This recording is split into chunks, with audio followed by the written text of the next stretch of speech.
जय जय भारत दोस्तों, मैं पुष्पेंद्र गौड़ आप सभी का पुनः स्वागत करता हूं मेरे चैनल गणित की चौपाल पर।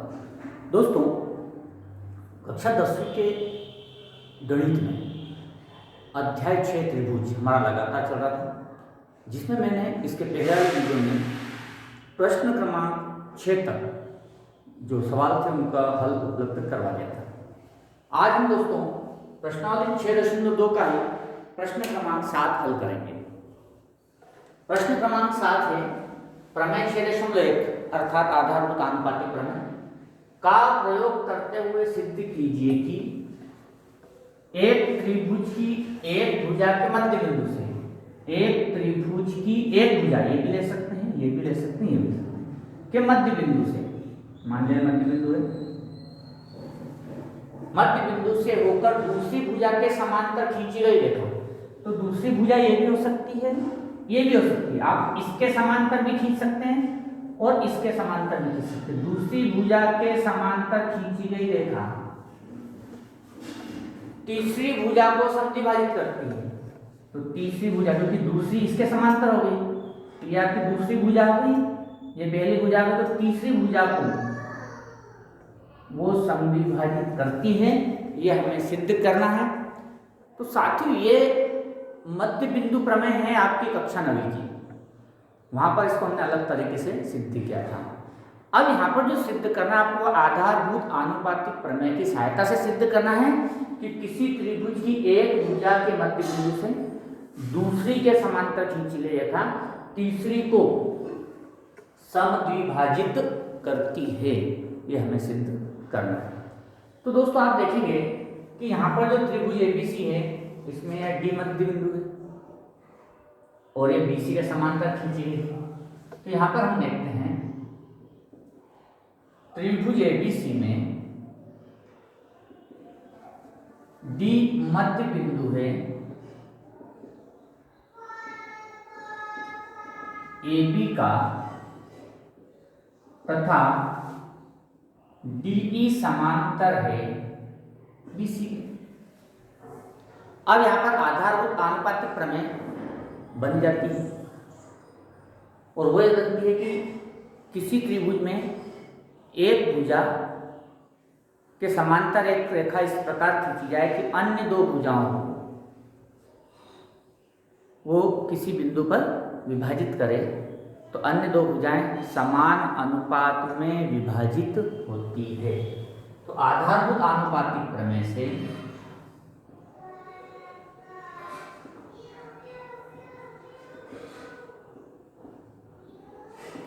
ये जो भुजा है अन्य दो भुजाओं को समान अनुपात में विभाजित करेगी, क्योंकि ये एक के समांतर है, अर्थात AD बटे DB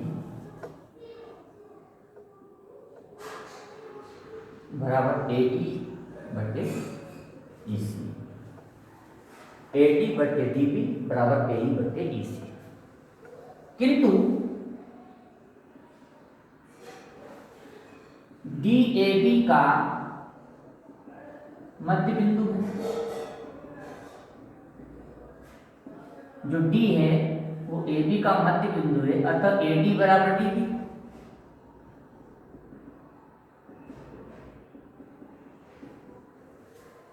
AD बराबर DB। अब AD बराबर DB का मान समीकरण 1 में रख दें। समीकरण 1 से तो AD, लेकिन AD तो DB के बराबर है, हम AD की जगह DB रखेंगे बटे DB। AE बटे EC इसी प्रकार रहेगा।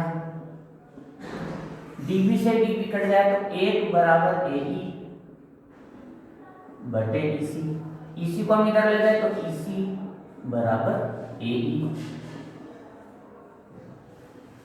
और EC बराबर AE का मतलब क्या हो गया कि जो DE है वो तीसरी भुजा को समद्विभाजित करता है।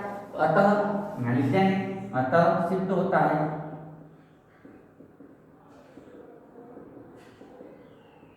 कि DE भुजा AC को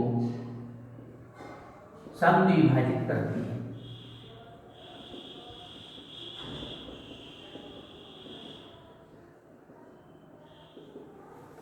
इस प्रकार कक्षा 9वीं की जो मध्य बिंदु प्रमेय है हम उसको आसानी से आधारभूत आनुपातिक प्रमेय की सहायता से हल कर सकते हैं। अगला प्रश्न दोस्तों, प्रश्न क्रमांक 8, प्रमेय 6.2 अर्थात आधारभूत आनुपातिक प्रमेय का विलोम का प्रयोग करना का प्रयोग करते हुए सिद्ध कीजिए कि एक त्रिभुज की किन्हीं दो भुजाओं के मध्य बिंदु को मिलाने वाली रेखा, एक त्रिभुज की किन्हीं दो भुजाओं के मध्य बिंदु, ये मान लिया एक मध्य बिंदु ये है और एक मध्य बिंदु ये है दूसरी भुजा का, इनको मिलाने वाली रेखा तीसरी भुजा के समांतर होती है, तीसरी भुजा के समांतर होती है। तो किसी त्रिभुज की दो भुजाओं के मध्य बिंदु को मिलाने वाली रेखा तीसरी भुजा के समांतर होती है, ये हमें सिद्ध करना है। अर्थात ये भी मध्य बिंदु प्रमेय है कक्षा 9वीं की, इसको हम प्रयोग करना है, हमें आधारभूत आनुपातिक प्रमेय का विलोम इससे सिद्ध करना है। इसको जब हम हल करते हैं तो यहाँ लिखेंगे त्रिभुज ABC में D तथा E क्रमशः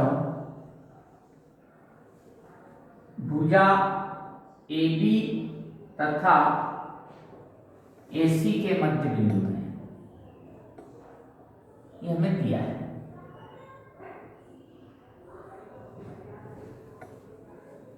अब D AB का मध्य बिंदु है, अतः AD बराबर DB, D AB का मध्य बिंदु है अतः AD बराबर DB, DB को हम इधर लाए तो यहां पर हो जाएगा 1, समीकरण 1 होगी। इसी प्रकार बिंदु E भुजा AC का मध्य बिंदु है,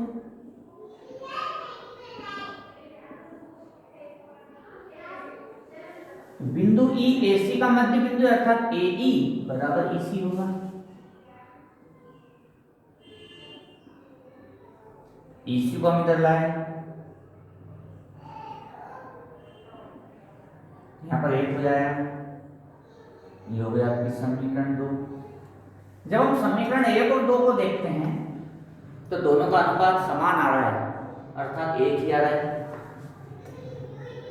समीकरण 1 व 2 से इसका अनुपात और इसका अनुपात 1 ही, अर्थात ये दोनों समान अनुपात में है। AD बटे DB बराबर AE बटे EC। अब इससे पता चल रहा है कि ये जो रेखा है दोनों भुजाओं को समान अनुपात में विभाजित कर रही है। और आधारभूत आनुपातिक प्रमेय के विलोम से हम जानते हैं कि जब कोई रेखाखंड इस प्रकार खींचा जाए कि त्रिभुज की अन्य दो भुजाओं को समान अनुपात में विभाजित करे तो वह तीसरी भुजा के समांतर होता है। तो यहाँ पर लिख देंगे आधारभूत आनुपातिक प्रमेय के विलोम से DE समांतर BC, DE समांतर BC, और यही हमें सिद्ध करना था। तो इस प्रकार हम आधारभूत आनुपातिक प्रमेय का प्रयोग करके आसानी से इन सवालों को हल कर सकते हैं। देखते हैं अगला प्रश्न। हमारा अगला प्रश्न है ABCD एक समलंब चतुर्भुज, ABCD एक समलंब चतुर्भुज है जिसमें AB समांतर DC, AB समांतर DC हमें दिया हुआ है, ये दोनों समांतर हैं तथा इनका विकर्ण बिंदु होकर आप प्रतिशत करते हैं तथा विकर्ण इनके आपस में होकर प्रतिशत करते हैं। तो हमें बताना है कि AO अपॉन BO बराबर CO अपॉन DO। ठीक है, जब हम इसका हल करते हैं तो हम एक रेखा इस प्रकार खींचते हैं जो समलंब चतुर्भुज की किसी भी एक समांतर भुजा के समांतर हो और O से पास हो। तो हम यहाँ लिखेंगे एक रेखा L इस प्रकार खींची गई, इस प्रकार खींची गई कि L समांतर AB तथा L O से पास हो, तथा जो कि बिंदु O से गुजरती है, बिंदु O से गुजरे। अब जब हम एक रेखा L इस प्रकार खींचते हैं कि जो AB के समांतर और O से गुजरे, तो हमने ये रेखा L की रचना की जो O से गुजरती है और AB के समांतर है। तो यह रेखा भुजा AB को E पर तथा BC को F पर प्रतिच्छेद करेगी।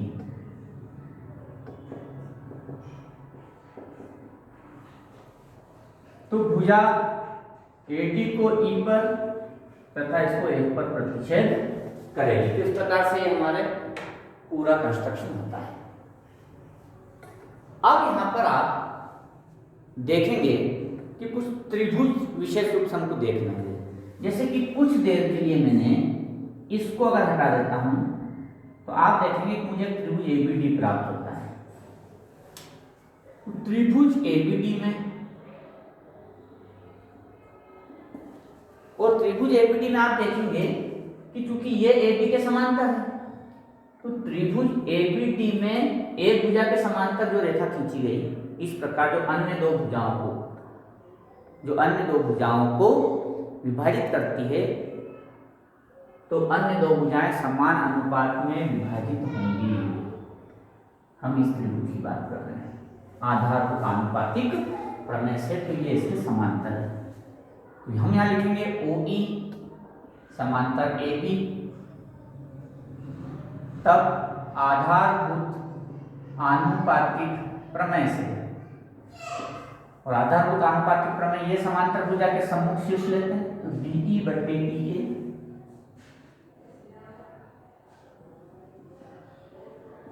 बराबर DO बटे OD।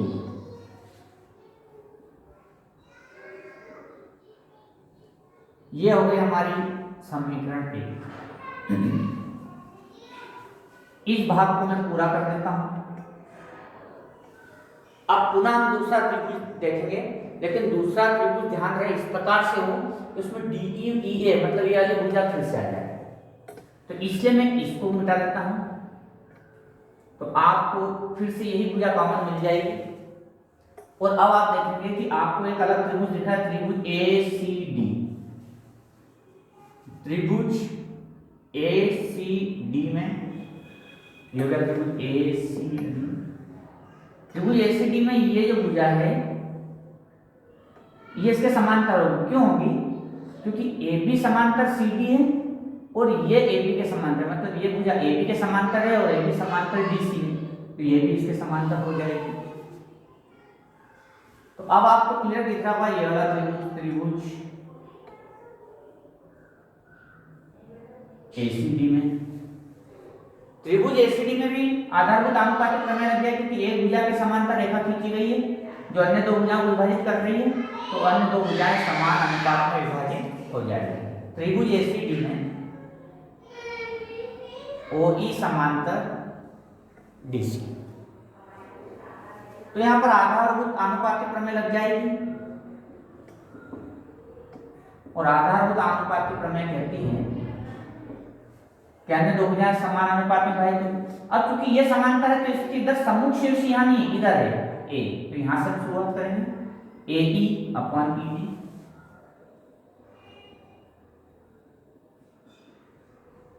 बराबर AO अपॉन OC।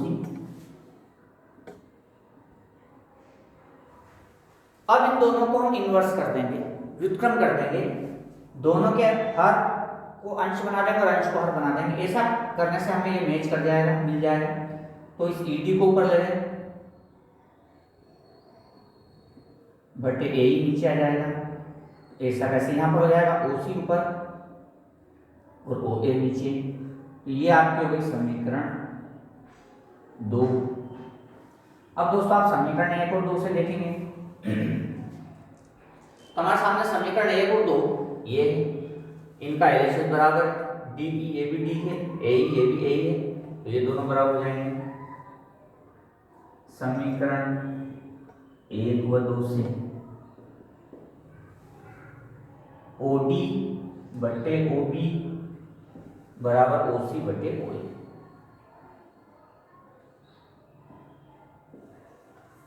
लेकिन हमें OA और OB ऐसा चाहिए कि OA और OB दोनों ही हर में है, इसलिए हम इन दोनों पदों को एक दूसरे से परिवर्तित कर सकते हैं। इसको यहाँ पर और इसको यहाँ पर ला सकते हैं, इससे कोई फर्क नहीं पड़ेगा। तो OD इसको कैंची गुणाकार रेखा भी कहते हैं, इसको यहाँ पहुंचाया और OA को लगाया, तो OA यहाँ पर आया बटे OB और OC बटे OD। यही हमें सिद्ध करना था। अब जो अगला प्रश्न है दोस्तों वो ठीक इसका उल्टा चलेगा। तो अगला प्रश्न जो प्रश्न नंबर 10 है उसमें पहले क्या करना है कि ये आपको दिया है, तो इसमें इन दोनों को आपस में बदलना, तो इस स्थिति में आओगे। इस स्थिति में आने के बाद आपको आधारभूत आनुपातिक प्रमेय का विलोम का प्रयोग करना है। और आधारभूत आनुपातिक प्रमेय का विलोम का जब आप प्रयोग करेंगे, क्योंकि इसका और इसका अनुपात समान है दो त्रिभुजों में, तो आधारभूत आनुपातिक प्रमेय की सहायता से आप प्रश्न नंबर 10 को आसानी से हल कर सकते हैं। आप प्रयास कीजिए प्रश्न नंबर 10 को ठीक इसके विपरीत क्रम में हल करने का, और अगर नहीं आता है तो आप मुझे मैसेज कीजिए, मैं आपको उसका हल उपलब्ध कराऊंगा। ये एक तरह से आपके लिए होमवर्क है। पुनः नई विषय वस्तु के साथ आपसे मिलेंगे, तब तक के लिए जय हिंद, जय भारत।